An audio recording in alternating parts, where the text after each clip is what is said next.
What's good? It's your boy JayThat'sMe. We're going to get into Night of Champions from June the 28th, 2025, or should I say Afternoon of Champions.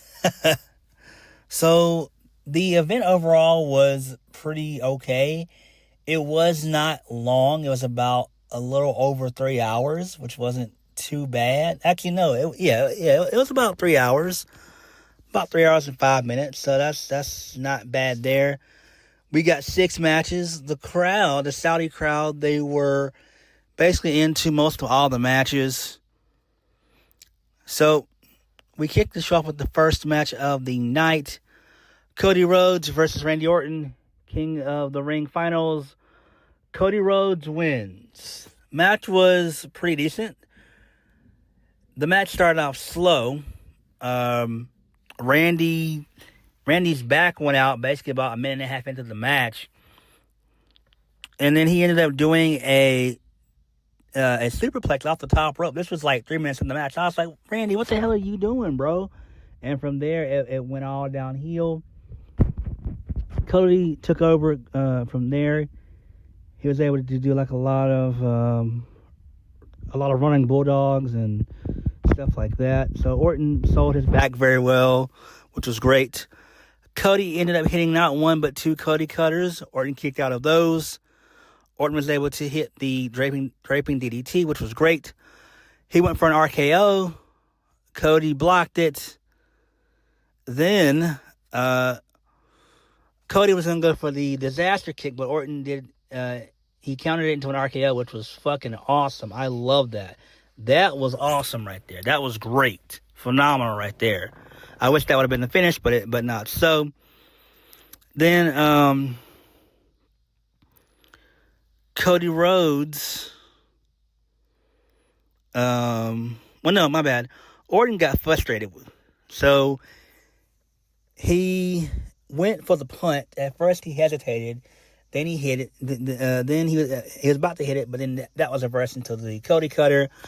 Cody did a Cody cutter off the top rope. Orton kicked out of that. Orton went to go get a steel chair. The referee took it away from him. And then, basically, Orton then unhooked the turnbuckle. And he was going to hit the RKO. Rhodes reversed it. Orton hit the steel, the exposed steel. That allowed for Cody to hit the crossroads. 1, 2, 3. Cody Rhodes is going to go to SummerSlam, which was great. So this does make sense. I do like this. Good stuff here. The match went I would say, about 15 minutes, maybe 18 at max. This was pretty good. The crowd was clearly behind both guys. Cody winning obviously was the right decision, if we're being honest. Orton will turn heel on Cody at SummerSlam. It's basically guaranteed. It makes sense. Although I feel that this was kind of dumb for them to waste their first match on just a random tournament. But, I mean, it is what it is. It's the Triple H era. He's going to do whatever the hell he wants to do. And no one can tell him otherwise. So, there's that. The match, like I said before, was decent. It was a pretty good way to start the show. Moving on. No, my bad. Not moving on. So, post-match, both Adam Pearce and Nick Aldis, they present Cody Rhodes with the King of the Ring crown. So, Byron Saxton has a post-match interview with Cody. He asked him how it feels to have the opportunity to recapture the Undisputed WWE Championship at SummerSlam. Cody Rhodes decides to give Randy Orton his flowers, which he does. Rhodes is well aware of this arduous path. Rhodes understands how the WWE Universe feels about John Cena and CM Punk. At SummerSlam, Cody Rhodes gets the ball back. Okay, this is pretty good. I like this. Makes perfect sense. Moving on. This leads us into Rhea Ripley versus Raquel Rodriguez in a street fight. I didn't care about this at all. Rhea wins via the Super Riptide off the top rope through the table for the 1, 2, 3. This was just boring. I couldn't get into this. Just didn't care about it. Raquel Rodriguez is not what she once was in NXT. She's just not. And this is a match that really shouldn't even have been on the card. I get why it was on there. And then not only that, what threw me off was that they were both wearing black. Like, what the hell? Like, they were wearing, like, black gear and everything else. Like, I know they were burning up inside. Even though they were inside and not outside still. Like, both of them had on leather black. I'm like, damn, what the hell? Are we at, like, a fetish con or whatever? Are we in a sex dungeon? Like, damn. But it is what it is. I mean, the match was what it was. Like I said before, I just didn't care at all. I thought Roxanne Perez was going to get involved in this match. She did not, which, makes sense. But again, this is a match that really could have taken place on Monday Night Raw, if we're being honest. Like, this didn't even need to really be on the card.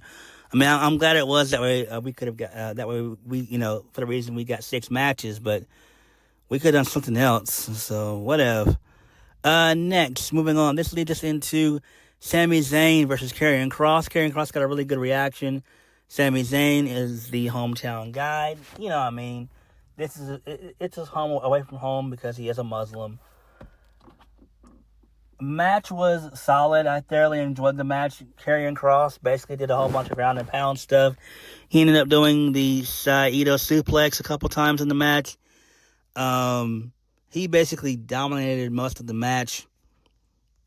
Karrion Kross was just talking a ton of shit to Sami Zayn, saying, you're a liar, just admit it. Admit it.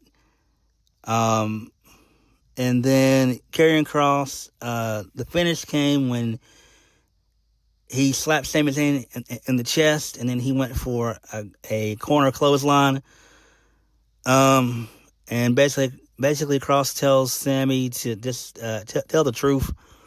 And then Sami Zayn hits a haluva kick for the 1, 2, 3. And Sami wins. Right decision, if we're being honest. Hopefully this turns into a feud.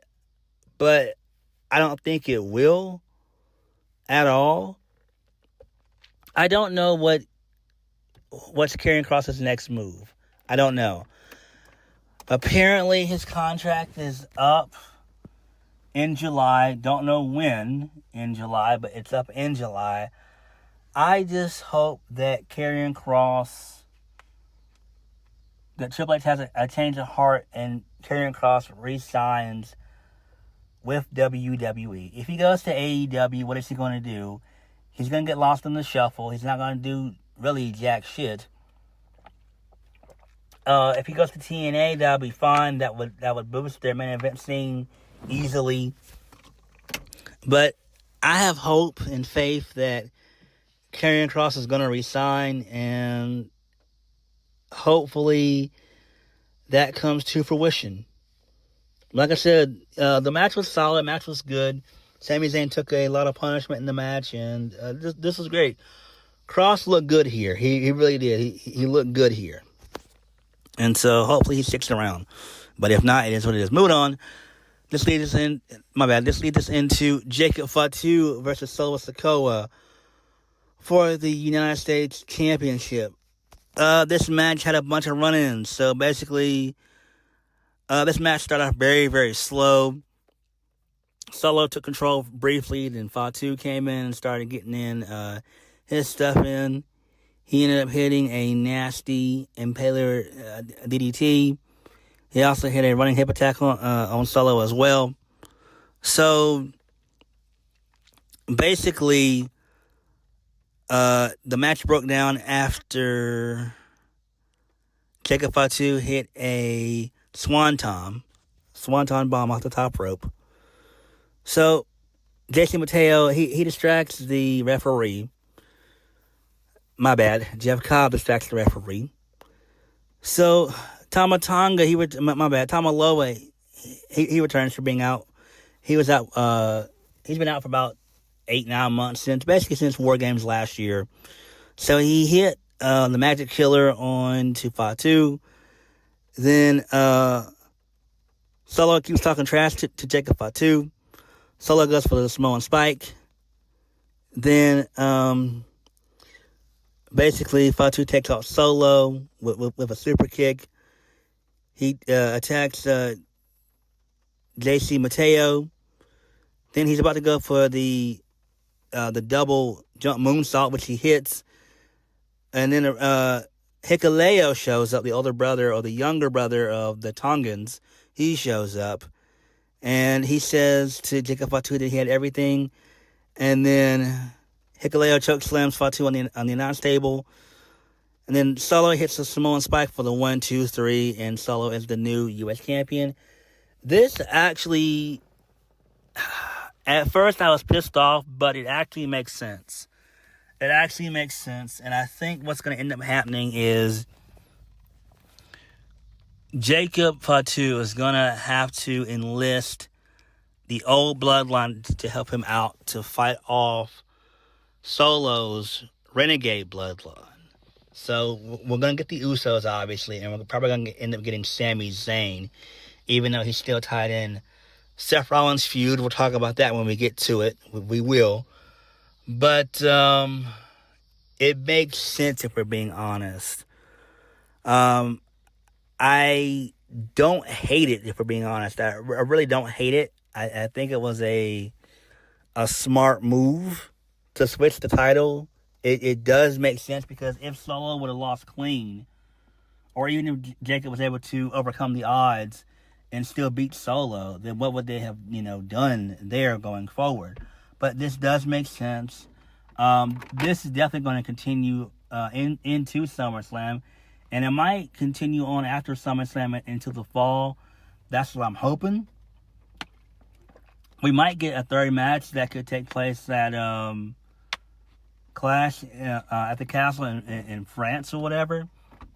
They're going to do that late August, so that could be cool. Do I give a damn about Hikuleo and Maloa returning? I don't give a shit about that. I really don't care about this shit. I really don't. Why do we need the Tongans? Why do we need the Tongans? Why do we need Jeff Cobb? Why do we need Hikuleo? We don't need those guys. Those guys should have went to AEW and basically just stayed there, for being honest. Moving on.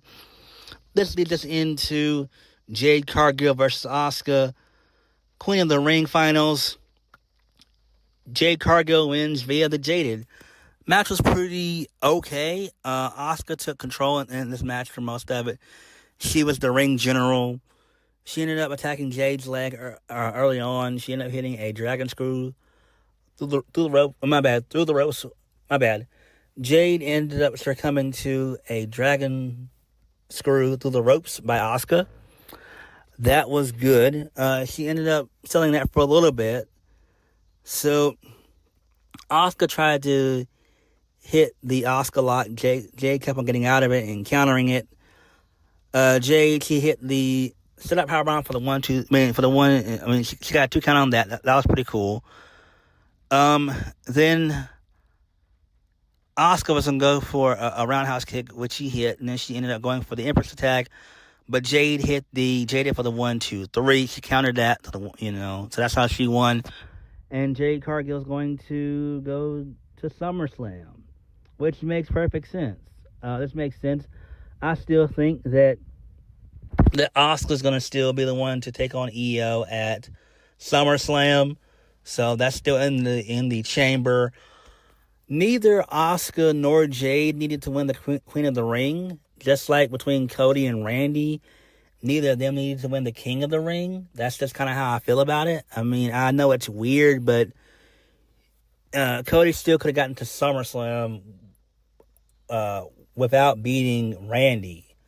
And Jade could have still got to SummerSlam without beating Asuka, if we're being honest. They're still going to make the card, but it is what it is, I guess.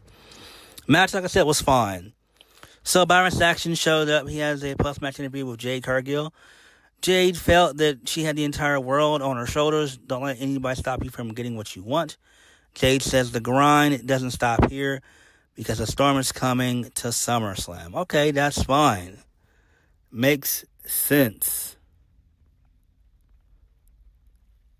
Moving on. Main event of the evening. Or my bad, main event of the afternoon, I should say. John Cena versus CM Punk for the Undisputed Championship. John Cena wins via the help of Seth Rollins and company. So basically, John Cena and CM Punk, they ended up trading moves for most of the match. You know, STF, Macho Man Elbow, the Bulldog, the GTS, the Attitude Adjustment / FU. That's what this match basically was, basically.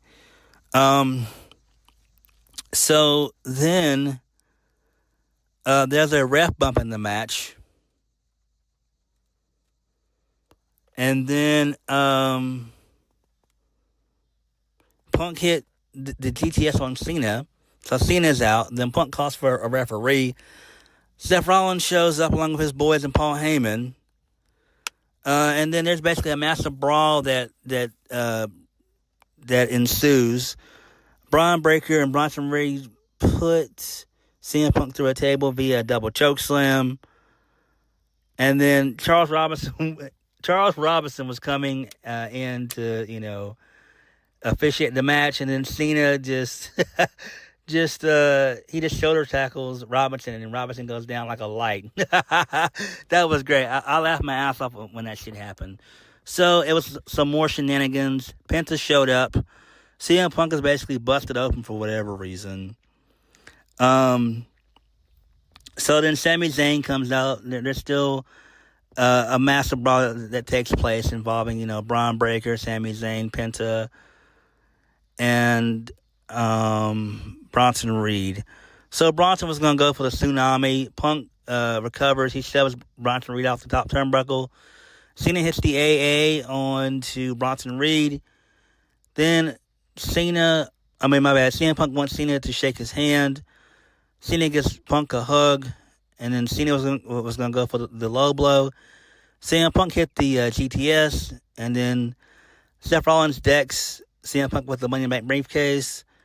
Then Rollins hits Punk with the curb stomp. And then John Cena throws out Seth Rollins. And then Cena steals the victory for the 1-2-3. He pins CM Punk. So, to me, this is fine. But why did we get so many fucking run-ins? It's so damn stupid. I hate this shit. We didn't need to have a whole bunch of run-ins. It didn't need to happen. Seth Rollins didn't even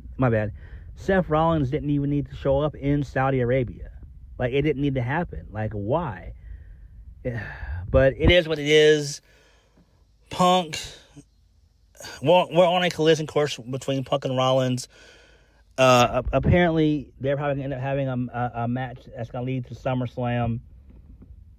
So they're going to feud. I would love for them to feud over the briefcase, Rollins and Punk. I think that would be great. How do you end this feud? I'm hoping at SummerSlam we get maybe a steel cage match or a last man standing match or an I Quit match. We got to get some type of stipulation. But Rollins should not have ruined the main event. And I think sort of kind of he ruined it. It was just too many run-ins. It was too many run-ins, in my opinion. So, there's that. Again, we all know that John Cena more than likely is going to turn babyface after he loses to Cody at SummerSlam. So that's locked in. Standing with Punk and Rollins. Overall, the show was decent. Nothing on the show was super bad, in my opinion. Again, I could have done without Rhea and Raquel Rodriguez on the show. I really could have. I'm just not a fan of Raquel. I'm just not. The King and Queen in the ring matches were okay. I didn't like Solo winning, but it does make sense. It does progress the story and everything. And it does basically get us to understand that there's going to be an alliance of sorts between Fatu, the Usos, and Sami Zayn. So that does make sense, and that's pretty decent there. And at least that does continue the feud between Solo and Jacob, if we're being honest. The John Cena and CM Punk match was pretty decent. Outside of the last maybe 5 minutes of the match, it was too many interferences and all that, if you ask me. But overall, the show was pretty okay for the most part. What did you guys think of Night of